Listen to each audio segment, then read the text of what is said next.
Սմարթամեջի ընթացքում Coaf Smart Կենտրոնի մարքեթինգի ծրագրի ուսանողների հետ խոսել եմ մարքեթինգի դասական 4 P-երից,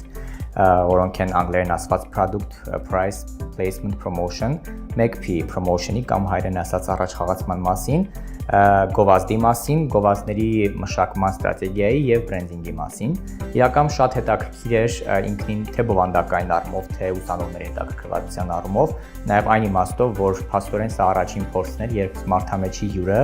հենց Coaf-ի թիմի անդամ է, Coaf աշխատակից է։ Ես Coaf-ի հաղորդակցության թիմի ղեկավարն եմ, արդեն 4 տարի մարքեթինգի ոլորտում եմ, թե պրակտիկ գործունեության իմաստով, թե նաև այս ոլորտում տրեյնինգ անցկացնելու իմաստով, փորձել եմ փոխանցել այն միտքը Smartամեջի մասնակիցներին, մեր ուսանողներին, որ մշտապես պետք է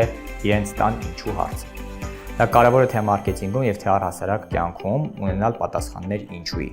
Մենք սովորաբար հեշտ ենք պատասխանում ինչ, ինչպես, երբ հարցերին, բայց ավելի դժվարանում ենք պատասխանել ինչու հարցին։ Առհասարակ մատուցվող տեսական նյութը ել ավելի դարձի է դառնում եւ դա զուգորդվում է շատ պրակտիկ օրինակների հետ եւ այս դեպքում էլ մենք պրակտիկորեն դիտեցինք աշխարհի լավագույն գովազդներից որոշ նմուշներ ու միասին քննարկեցինք, վերլուծեցինք հասկանալու համար թե որոնք են այդ գովազդների հաջողության բանալին։ Շատ կուզենամ, որ մեր ուսանողները եւ առհասարակ երիտասարդությունը մտածի, որ իրենց ինչ-որ բան միշտ կախված է եւ որ կյանքում ու տարբեր ոլորտներում կան խնդիրներ, որոնց լուծումը հենց իրենք կարող են տալ։ Եվ իրենք կարող են լինել այն մեկը, ով կարող է առաջարկել մինչև այժմ եղած լուծումներից ամենաէֆեկտիվը, ամենաճիշտը կամ դեռ գոյություն չունեցող լուծումով հանդես գալ։